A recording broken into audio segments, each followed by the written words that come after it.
Vamos estudar a Bíblia, mas por que estudar a Bíblia? Porque no Salmo 119, no verso 160, está escrito: a tua palavra é verdade desde o princípio, e cada um dos teus juízos duram para sempre.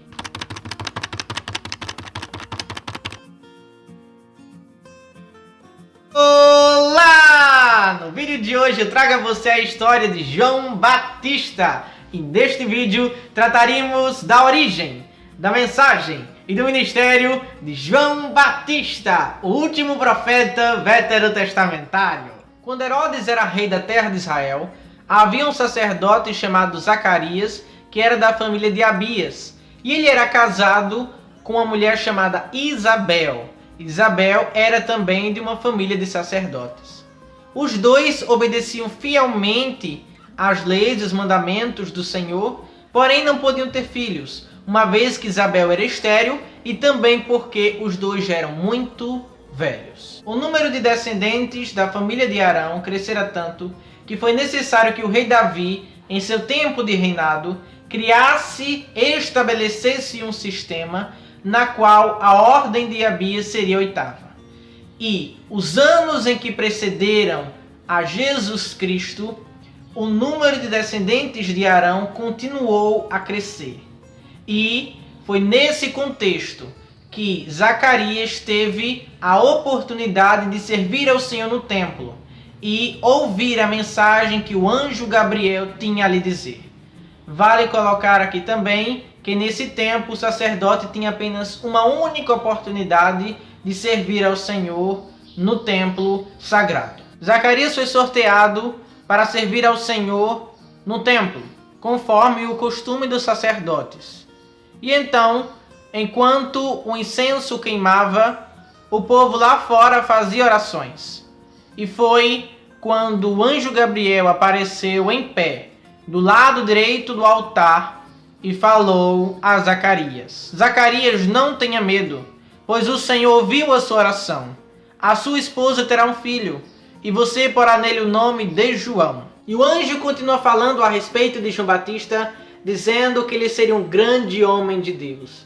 João Batista seria forte e poderoso como o profeta Elias. João Batista levaria muitos israelitas para o caminho do Senhor, o Deus de Israel. João Batista, ele faria com que pais e filhos fizessem as pazes e que os desobedientes voltassem a andar no caminho direito de Deus. E que ainda prepararia as pessoas para a vinda do Senhor. Quando o anjo terminou de falar a respeito do futuro de João Batista, Zacarias perguntou: mas como eu saberei que isso é possível, se eu e minha esposa já somos muito velhos? E então o anjo responde: por causa da sua falta de fé, você ficará mudo até o dia do nascimento do seu filho. Zacarias demorou muito tempo lá e por conta disso as pessoas ficaram muito preocupadas com ele. E quando ele saiu do templo, todas as pessoas perceberam que ele havia tido uma visão, uma vez que ele não falava, ele apenas expressava-se com as suas mãos. Após terminar os dias de serviço no templo, Zacarias volta para casa e pouco tempo depois, Isabel fica grávida e durante 5 meses não saía de casa. E ela dizia: agora que o Senhor me ajudou, ninguém vai mais me desprezar por eu não ter filhos. Chegou o tempo da criança nascer e após 8 dias vieram circuncidá-lo. E ela respondeu: João. Porém eles indagaram: mas como você quer colocar um nome que nenhum parente seu tem? E então perguntaram a Zacarias que nome deveriam colocar na criança. E ele pediu uma tabuinha para escrever o nome. E ele escreveu: o nome dele vai ser João. A partir daquele momento, Zacarias volta a falar e o milagre já acontece. E todas as pessoas que ouviam a respeito dessa notícia diziam: o que essa criança vai ser? Pois de fato, o poder do Senhor estava sobre ele. E Zacarias, cheio do Espírito Santo de Deus, começa a profetizar a respeito da criança. E o menino cresceu e ficou forte de espírito e viveu no deserto até o dia em que apareceu diante do povo. Naquele tempo, João foi para o deserto da Judéia e começou a pregar dizendo: arrependam-se dos seus pecados, porque o reino do céu está perto. As pessoas iam até João Batista para ouvi-lo, para confessar os seus pecados, e João os batizava nas águas do Rio Jordão. Certo dia, João Batista observou que vinha até ele muitos fariseus e saduceus, e ele exclamou: ninhada de cobras venenosas, arrependam-se dos seus pecados verdadeiramente.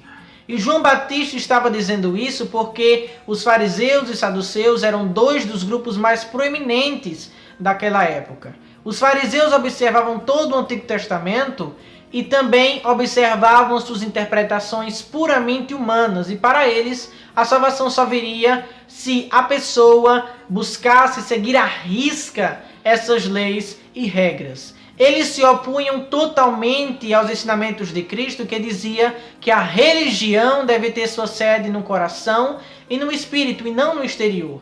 E eles só queriam se mostrar para as pessoas, para que as pessoas vissem eles como homens de Deus, para que as pessoas vissem eles como homens de jejum, homens de oração, sendo que na verdade aquilo não vinha do interior, vinha apenas do exterior, para que as pessoas pensassem desta forma. Quanto aos saduceus, tinham uma vida moralmente relaxada e mundana. Não acreditavam nas doutrinas da ressurreição, dos anjos, dos milagres, da imortalidade e do juízo vindouro. E João Batista começa a profetizar a respeito de Cristo, dizendo: enquanto eu vos batizo com água, ele vos batizará no Espírito Santo e no fogo.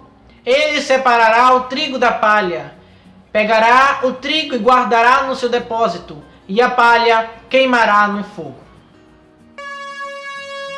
Jesus Cristo foi da Galiléia até o Rio Jordão, a fim de ser batizado por João Batista. João Batista tentou convencê-lo a mudar de ideia, dizendo: eu é que preciso ser batizado por você, e você quer que eu o batize? E Cristo responde: deixe que seja assim agora, para que a vontade do Pai seja cumprida em mim. E logo que foi batizado, Jesus saiu da água, e do céu veio uma voz que disse: este é o meu filho querido, que me dá muita alegria.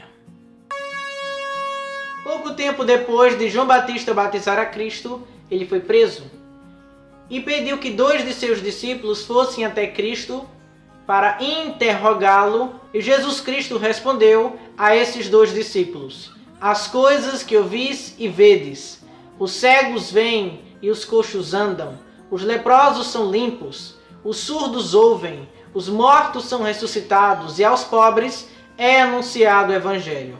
Isto é, não havia apenas sinais e prodígios, mas também e principalmente a mensagem do Evangelho. Após essa resposta, Cristo continua falando, e fala agora desta vez acerca da grandiosidade do ministério de João Batista, dizendo que as pessoas não foram para o deserto a fim de ouvir qualquer pessoa, mas sim um homem cheio do Espírito Santo de Deus, um homem destemido, um homem que falava a verdade divina, um homem que não tinha medo das ameaças dos poderosos, um homem que exortava os pecadores ao arrependimento. E este era João Batista. Perceba que mesmo na masmorra de Herodes, João Batista continuava com forte compromisso e preocupação com a obra de Deus. E assim devemos ser nós. Com as perguntas retóricas: que fostes ver no deserto um homem ricamente vestido?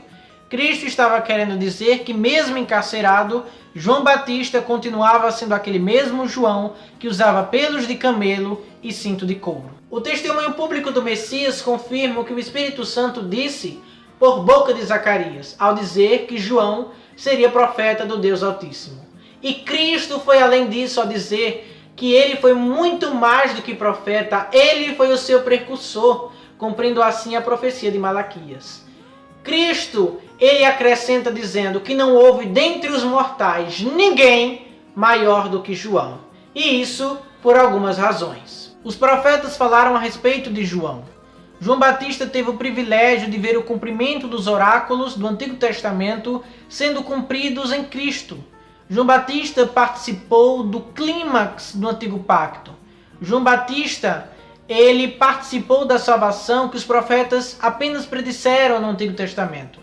João Batista, ele foi o precursor de Cristo, e João Batista batizou a Cristo. Por essas razões apresentadas, João Batista é o mais excelente de todos os profetas. Com ele se encerra a antiga aliança. João Batista é o único personagem no Novo Testamento com quem Deus se comunicava do mesmo modo que se comunicava no Antigo Testamento. Vejamos o que está escrito no Evangelho de Lucas, no capítulo 3, no versículo 2. Veio a palavra de Deus a João, filho de Zacarias. Ao comparar o ministério de João Batista ao de Elias, Cristo estava querendo dizer que João Batista teria a virtude e o espírito de Elias, que João Batista exerceria um ministério igual ao de Elias. Nós não devemos pensar de maneira alguma que João Batista era a reencarnação de Elias, uma vez que reencarnação na Bíblia não existe. Você pode ler o que está escrito no segundo livro de Samuel, no capítulo 12, no versículo 23, Salmo 78, verso 39, e Hebreus capítulo 9, no versículo 27. E tire suas próprias conclusões. Além disso, Elias, ele foi arrebatado vivo para o céu. Isso significa que ele não morreu. João Batista e Elias tinham as mesmas características. Ambos usavam vestimentas feitas de pelos, ambos usavam cintos de couro, ambos ministravam no deserto e ambos eram incisivos ao pregarem contra reis ímpios. Ainda estando no poder do reinado, Herodes mandou prender, amarrar e jogar João Batista na cadeia. Ele tinha muita raiva de João Batista e queria até matá-lo, porém ele tinha medo do povo. João Batista ele era incisivo ao dizer que pela lei, Herodes era proibido de casar com Herodias, a mulher do seu irmão Filipe. Herodias criou um ódio grandioso por João Batista. Isso porque ele falava que era contra, por causa da lei. E então, certo dia, a filha de Herodias estava dançando diante de todos. E Herodes disse a ela: juro que darei tudo o que você me pedir. E ela, seguindo o conselho de sua mãe, disse: eu quero a cabeça de João Batista num prato agora mesmo. E ele ficou triste pelo que ela havia dito. Porém, como aquilo foi feito diante de todos, o pedido daquela moça foi concedido. Trouxeram a cabeça de João Batista num prato para aquela moça e ela deu à sua mãe. Depois os discípulos de João Batista sepultaram o corpo dele e logo contaram a notícia a Cristo. A palavra arrependimento vem do grego metanoeo, que significa dar uma volta completa, voltar-se ao contrário. E eu convido você a fazer isto. Aceite a Jesus Cristo como seu Senhor e Salvador pessoal. Dê uma chance para Cristo, viva para Deus e seja feliz.